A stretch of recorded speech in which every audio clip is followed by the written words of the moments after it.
paku tengkuk dia.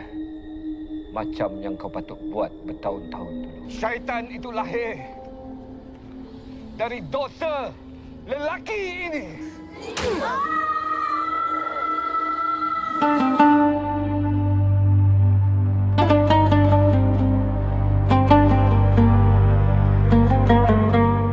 Disutradarai oleh Glenn Goyi, film ini terinspirasi dari legenda Pontianak yang dikenal sebagai hantu perempuan dalam cerita rakyat Melayu.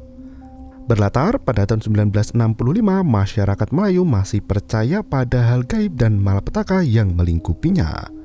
Teror hantu Pontianak itu datang dengan satu alasan, yaitu untuk membalaskan dendam. Suasana kian mencekam saat warga menemukan jasad seorang pria ternama yang mati dengan cara tragis. Kematian itu membawa peringatan besar akan datangnya kebinasaan. Di tengah kekacauan yang melanda, muncul fitnah keji yang membuat saling tuduh antar warga. Akankah teror hantu Pontianak itu berakhir? Berikut ceritanya.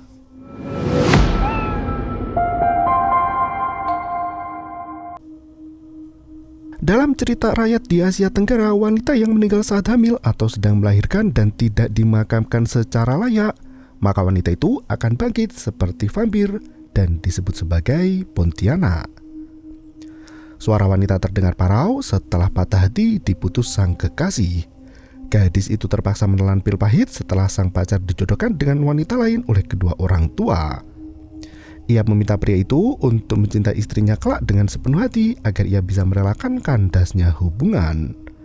Wanita itu berjanji bahwa kematian tidak lebih menyakitkan dari dua sejoli yang saling terpisahkan. Dan film pun dimulai.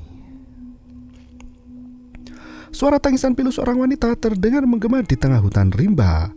Tampaknya gadis itu dikejar oleh pria bengis yang berniat untuk menyakitinya. Sebuah mobil teronggok di tengah jalan dengan pintu yang terbuka. Seketika itu,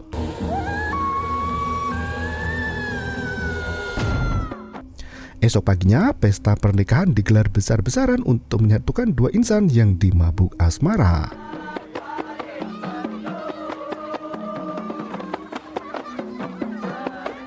Siti menunggu di dalam kamar sambil merias diri untuk menyambut kedatangan calon suami. Khalid berbisik di telinga Siti bahwa gadis itu adalah cinta satu-satunya yang ada di dalam hati. Tepat setelah Khalid membisikkan kalimat itu, angin berhembus riuh seakan tak terima. Orang tua Khalid memberi nasihat agar mereka saling mencintai hingga ajal menjemput. Khalid memanggil anak kandung dari istri pertama yang bernama Nik. Ia menjelaskan mulai hari itu Siti adalah ibu Nik yang baru. Tak berselang lama, Reza ikut datang bersama istrinya untuk mengucapkan selamat atas pernikahan Khalid. Baru sebentar bercengkrama, Khalid ternyata melihat seorang tamu yang baru datang. Tak disangka, pria itu adalah sahabat lama yang bernama Rais. Rais? Khalid? Anehnya, Khalid sengaja tidak mengundang Rais di hari bahagianya itu. Rais mengaku mendapat kabar dari Reza yang juga merupakan sahabat dekatnya. Mereka saling berpelukan untuk melepas rasa rindu setelah bertahun-tahun tidak berjumpa.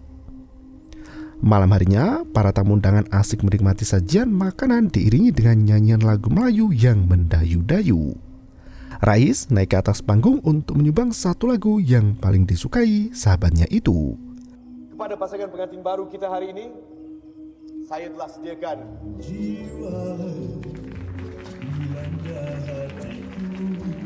Baru satu bait pertama bernyanyi, Khalid sudah menunjukkan raut wajah tidak senangnya. Tampaknya Rais menyimpan maksud terpendam saat menyumbang lagu itu. Khalid masih teringat dengan kejadian di hutan belantara yang sampai hari ini masih menghantui pikiran.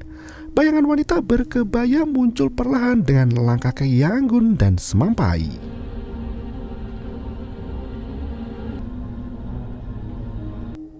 Rais berbincang dengan Reza dan Khalid sambil menikmati sajian teh panas untuk menghangatkan badan.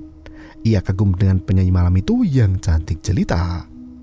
Reza tertawa sambil mengenalkan Rais pada Ida. Sementara itu, sosok wanita berkebaya muncul dari dalam hutan dan berjalan ke rumah Khalid tanpa memakai alas kaki. Pesta pernikahan malam itu sudah usai. Beberapa tamu undangan pamit untuk pulang. Pak penghulu mendoakan kebahagiaan untuk dua pasangan suami istri yang baru saja melangsungkan pernikahan hari itu.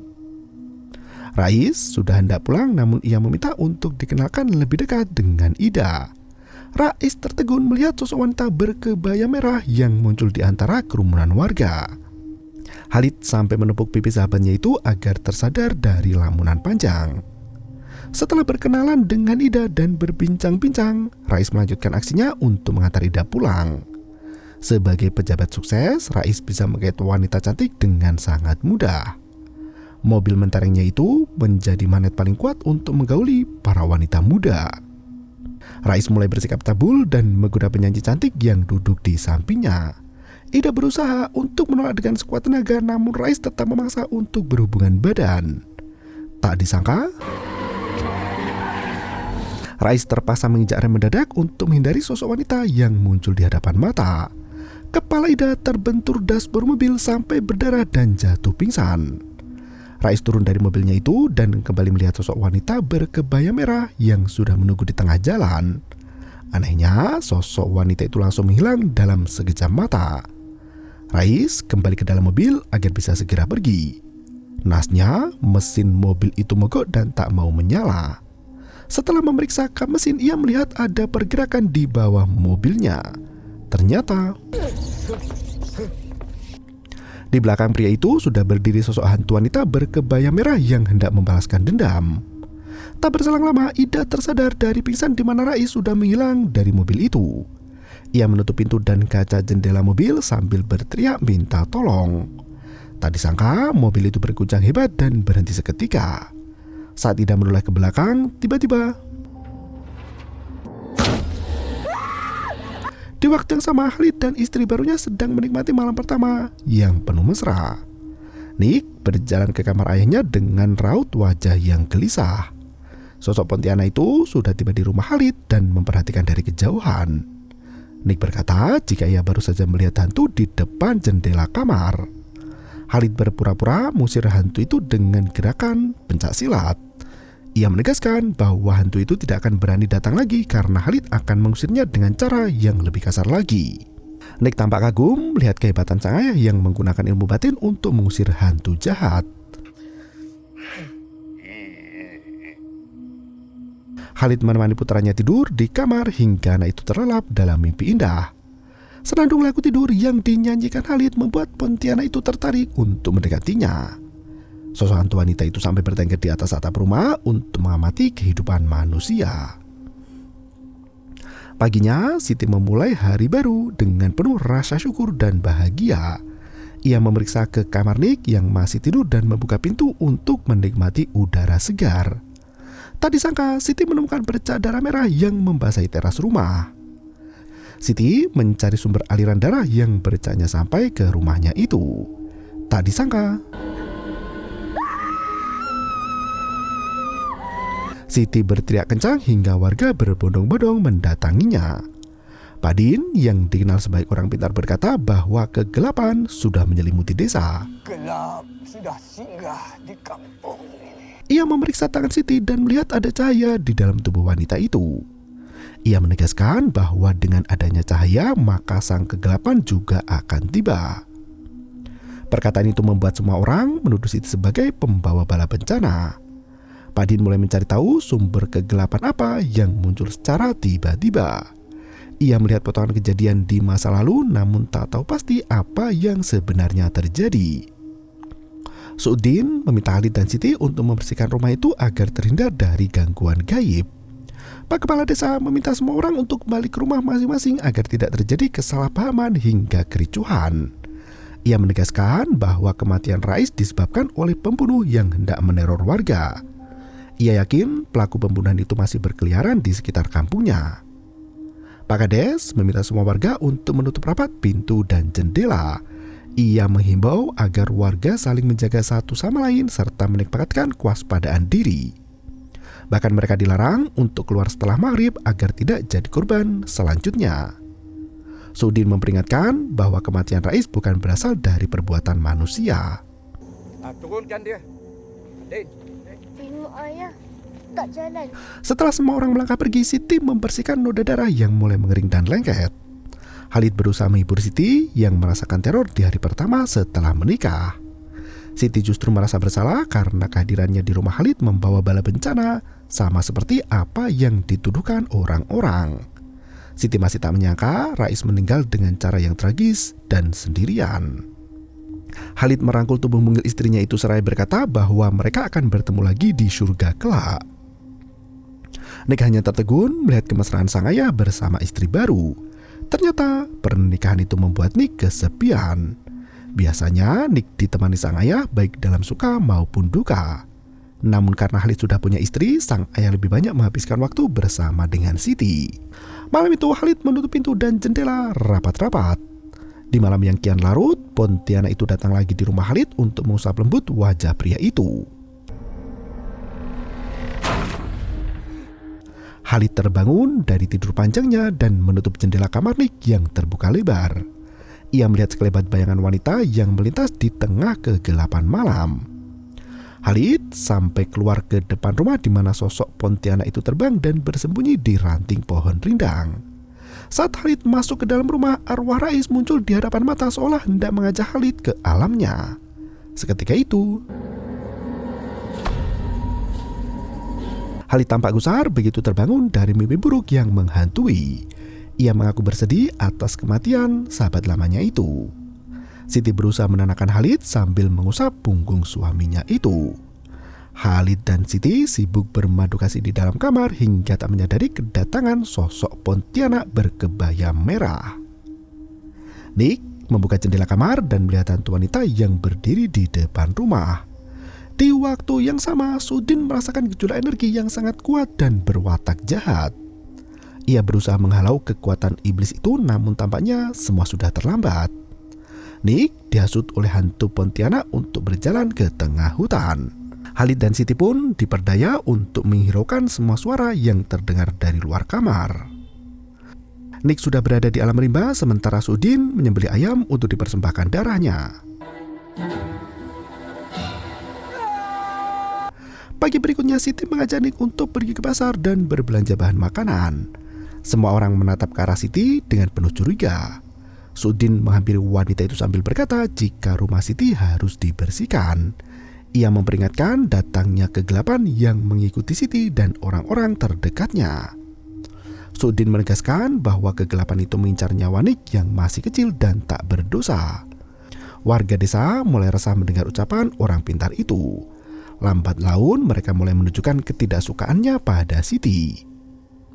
Mendengar hal itu, Reza langsung menyuruh Siti untuk segera pulang. Ia berusaha membungkam mulut Sudin yang masih menfitnah Siti dengan tuduhan keji. Sudin semakin mengadi-ngadi. Ia menakut-nakuti warga desa bahwa kegelapan yang dibawa Siti akan menimbulkan bahaya yang lebih besar lagi. Siti melenggang pulang dengan tubuh gemetar karena ketakutan. Reza berjalan pulang di mana rumahnya tak jauh dari rumah Khalid. Istri Reza yang sedang hamil besar menunggu suaminya di teras depan. Reza melihat Pontianak berkebaya merah itu berdiri di teras rumah Khalid. Ia mengajak istrinya untuk segera masuk karena hari mulai senja. Malam harinya Sudin kembali melakukan ritual untuk mencari tahu sumber energi gaib yang muncul di desanya itu. Ia masuk ke dalam dimensi alam gaib dan melihat kejadian yang memicu kemunculan Pontianak merah. Ia bisa mendengar suara riuh dari pesta malam yang membahana. Sudin meyakini bahwa hantu Pontianak itu semakin dekat dengan kampung mereka.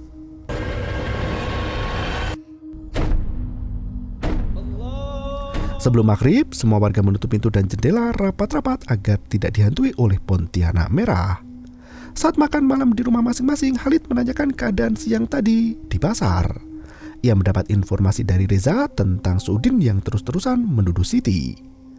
Khalid meminta maaf karena tidak bisa membela istrinya saat dibutuhkan. Di waktu yang sama, Reza makan bersama istri dan kedua orang tuanya. Pada Ain, ayah Reza menegaskan bahwa saat ini ada rumor yang berkembang di kalangan warga terkait kematian Pak Rais. Mereka mulai berspekulasi dan berkata jika Rais dibunuh oleh makhluk halus. Reza tak percaya dan berkata bahwa rumor itu tidak bisa dibuktikan kebenarannya. Padain berusaha membuka pikiran Reza dan mengatakan jika kondisi jasad Rais tidak dibunuh oleh manusia. Tidak ada manusia yang mampu merobek perut dengan tangan kosong dan menarik seluruh isi perutnya. Sosok Pontianak Merah bersenandung di dalam hutan sambil berlenggak-lenggok kian kemari. Siti merengek pada sang suami untuk pindah rumah sementara waktu. Ia takut dengan tuduhan warga yang semakin tak masuk logika. Apalagi Siti baru saja menikah dan tidak tahu menahu terkait kebiasaan warga di sana. Khalid meminta Siti untuk tidak menghiraukan perkataan Sudin yang gila itu. Siti masih merengek dan membujuk suaminya untuk pindah sementara waktu hingga situasi kembali kondusif. Khalid mulai luluh dan mempertimbangkan untuk hijrah sementara waktu. Di tempat lain, Pak Dain menceritakan keresahan warga yang percaya dengan hasutan Sudin. Mereka percaya kedatangan Siti membawa kutukan mengerikan yang mengancam keselamatan warga desa. Reza sangat marah dengan tuduhan yang tidak berdasar itu. Ia heran mengapa warga desa justru percaya dengan omongan Sudin yang jarang keluar dari rumah dan sibuk merapalkan mantra seharian. Pontianak Merah itu menangis melintasi hutan yang menjadi tempat kematiannya. Aisyah, istri Reza, mulai khawatir dengan situasi desa yang mencekam. Ia tak ingin kehilangan Reza seperti apa yang menimpa Rais. Reza menegaskan bahwa dirinya akan tetap hidup dan menjalani hari seperti biasanya. Seketika itu, Reza mulai kejang-kejang dan memuntahkan busa putih seperti keracunan makanan. Aisyah berteriak memanggil nama suaminya hingga keributan itu terdengar dari rumah Khalid.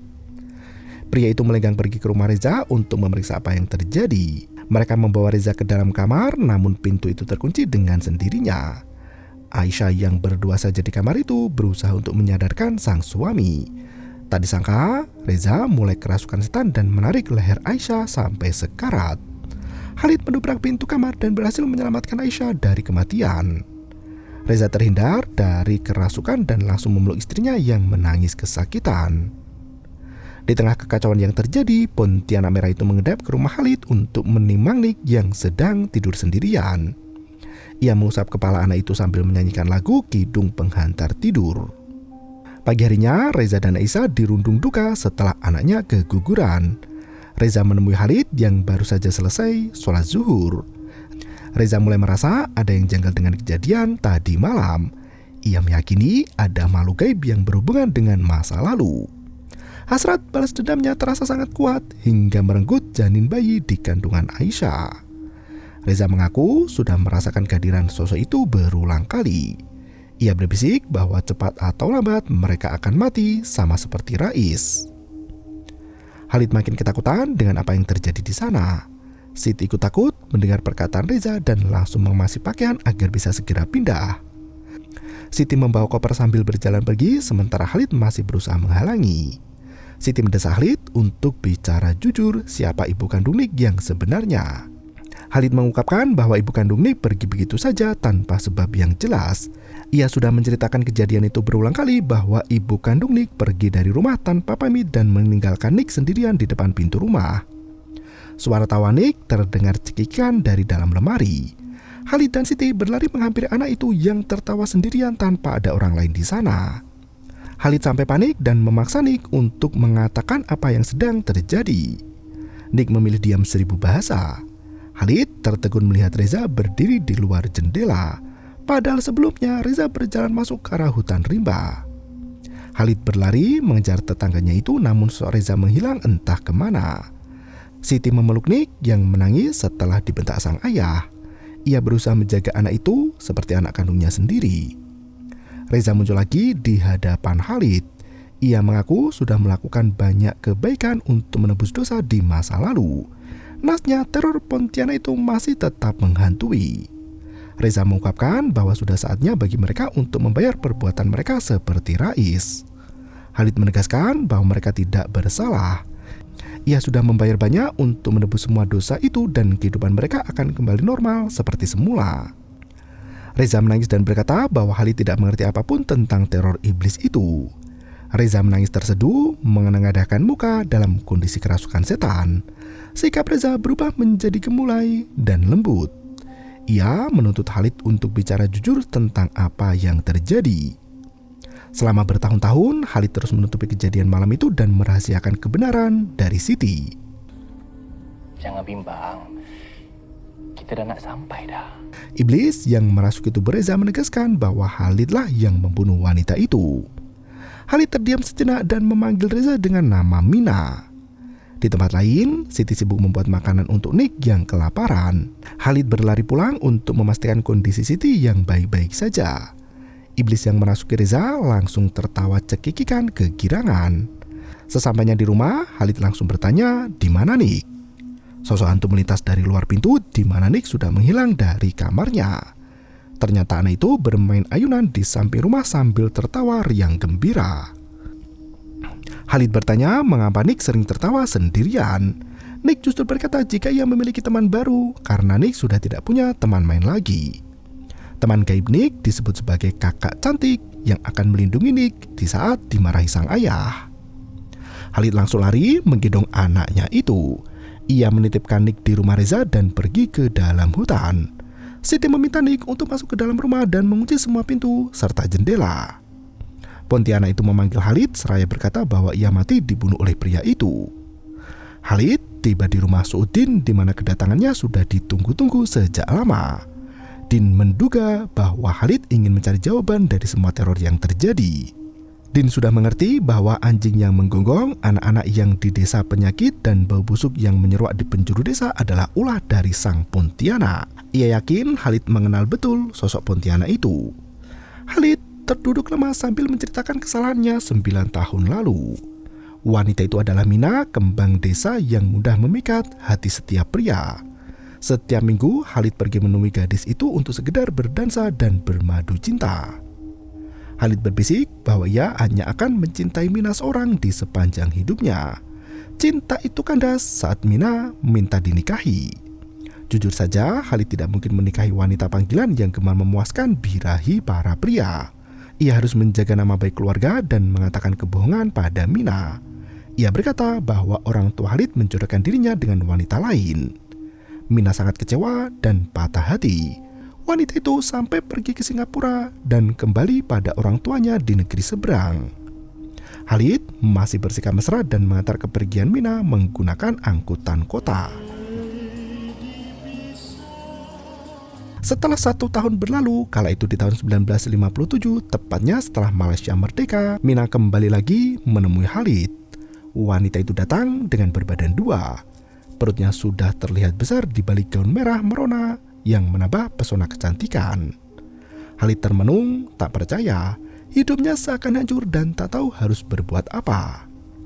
Ditemani Reza dan Rais, malam itu Khalid membawa Mina ke tempat pelarian.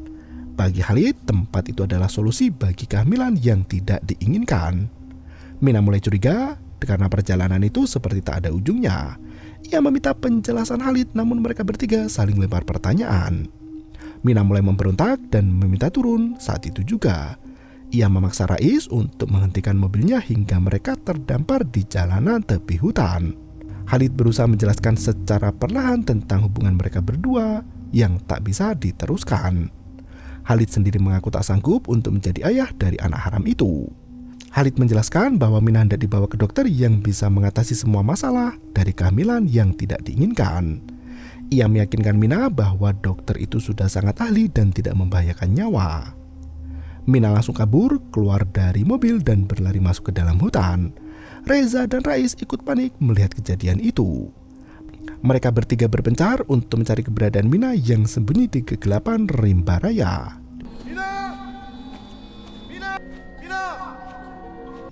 Mereka bertiga sempat kehilangan jejak dan kembali berpencar. Dalam kondisi hamil besar, Mina tak bisa terus berlari dan berteriak kesakitan. Ternyata aksi lari-lari itu memicu kontraksi hebat dalam kandungan. Mina yang kesakitan berusaha untuk mengejar dengan sekuat tenaga hingga suaranya terdengar oleh 3 pria bejat itu. Hujan ikut runtuh melihat perjuangan Mina yang hendak melahirkan seorang anak. Bayi itu lahir dengan selamat, namun tangisannya sunyi tak bersuara. Mina panik melihat anaknya tak bergerak. Ia menyalahkan Khalid yang berwatak bengis hingga membuat anak mereka mati. Mina sangat marah dan mengancam hendak membeberkan kejahatan Khalid pada semua orang.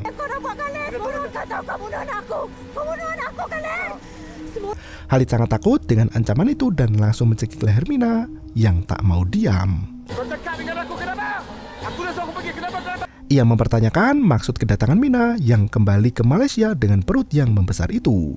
Cekikan itu membuat nyawa Mina terhempas dari raga. Khalid semakin panik saat Reza dan Rais menyaksikan perbuatan bengisnya sendiri. Khalid menegaskan bahwa warga desa tidak boleh tahu akan hal itu. Reza memberi ide agar mereka menguburkan jasad Mina di tempat itu juga sebelum ada orang yang melihat. Mereka menggali dengan tangan kosong dan menutupi jasad Mina di tanah yang dangkal. Sudin geram bukan main, ia sampai memaki Khalid sebagai orang yang dungu lagi bodoh. Ternyata wanita yang meninggal saat melahirkan harus dimakamkan dengan tata cara khusus agar arwahnya tidak bangkit menjadi Pontianak. Sud bertanya apakah Khalid sudah menancapkan paku di tengkuk leher Mina. Nasnya, semua memang sudah sangat terlambat. Mina sudah bangkit menjadi Pontianak dan haus akan pembalasan dendam. Setelah membunuh anak Reza, hantu wanita itu kini mengincar nyawa Khalid dan juga anaknya sendiri. Tak disangka bayi yang dilahirkan Mina terdengar menangis sesaat setelah Khalid selesai mengubur jasad Mina. Ia merawat bayi itu sebagai anak kandungnya sendiri untuk menebus dosa yang ia lakukan.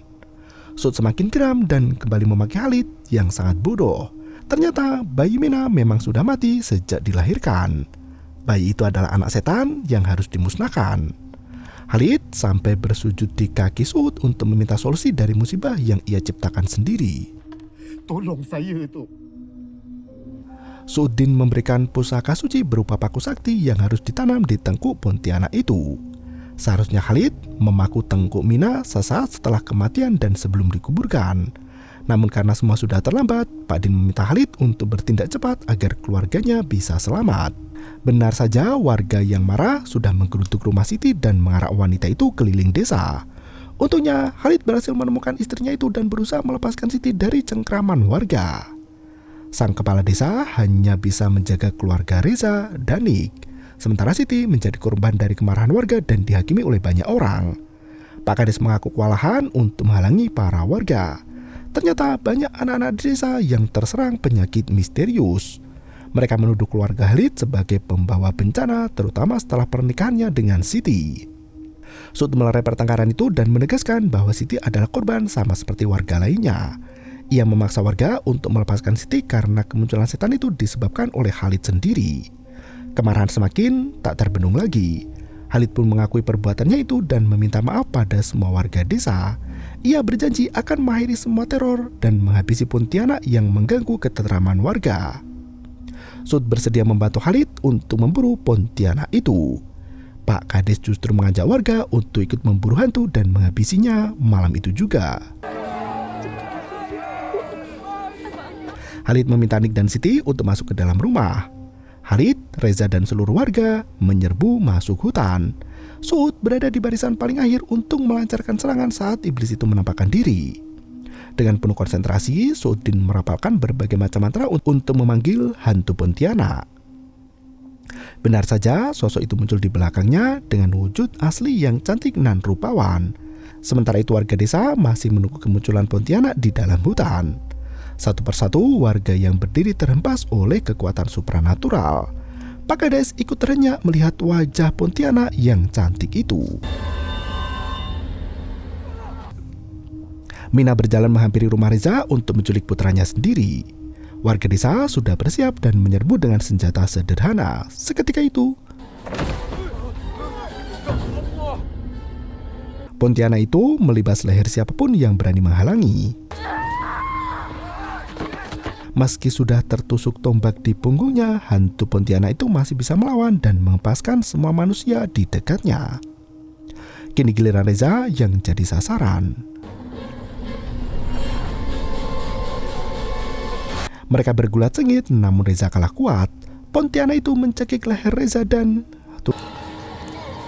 akhirnya Reza mati juga. Pontianak itu masih sempat menutup mata Reza yang mati akibat cekikan.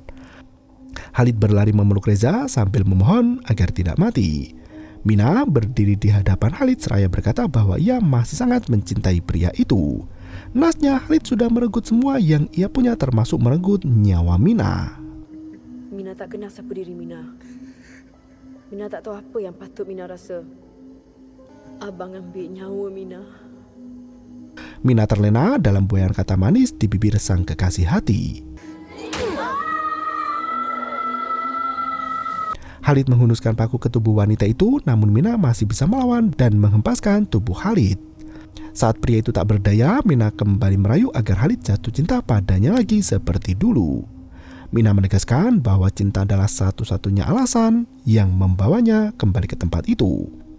Khalid berusaha mengelabui Mina lagi dengan berkata bahwa ia masih mencintai wanita itu.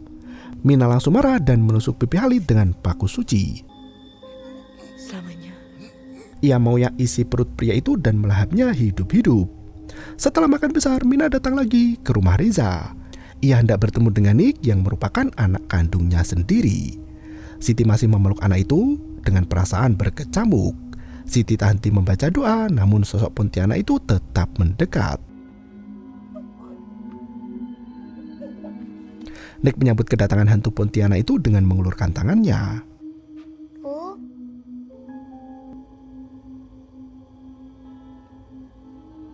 Mina memeluk putra kandungnya itu sambil menangis sesenggukan. Melihat ada Siti di sana, Mina melepaskan pelukan itu. Ia memberikan paku suci itu pada Siti dan memintanya untuk ikut ke dalam hutan. Meski takut, Siti tetap mengikuti keinginan Mina. Mina bersembunyi di atas tanah yang menjadi tempat kematiannya tempo dulu. Ia mengaku puas karena berhasil membalaskan dendam pada Khalid. Ia menitipkan Nick pada Siti agar bisa dibesarkan dengan baik. Ia berpesan agar Nick diajarkan kebaikan dan jangan meniru perbuatan keji ayahnya. Mina menyingkap rambut yang menutupi tengkuk lehernya. Ia meminta Siti untuk menancapkan paku itu tepat di tengah tengkuk. Mina sudah tak sabar ingin bebas dari dunia yang penuh kegelapan. Meski tangannya gemetaran, Siti mengikuti perintah Mina untuk memukul paku itu menggunakan batu. Mina tersenyum melihat bayangan Nick di depan mata dan film pun berakhir.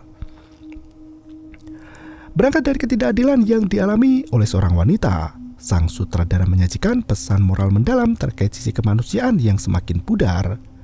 Pontianak melambangkan amarah dari luka batin yang tidak pernah diselesaikan. Film ini mengkritik karakter masyarakat yang sering menutupi dosa di masa lalu. Saat kebenaran disembunyikan, maka muncul teror dan ancaman yang menghantui masyarakat itu sendiri. Cinta yang tidak diakhiri dengan baik menciptakan dendam dari pengkhianatan dan kematian. Bukan hanya menakut-nakuti, film horor satu ini memberi nasihat pada penontonnya agar tidak berbuat ceroboh dan selalu mempertimbangkan akibat dari sikap yang dilakukan. Oleh karena itu, jangan berbuat zalim pada orang lain agar hidup menjadi tenang dan penuh berkah. Terima kasih dan sampai jumpa.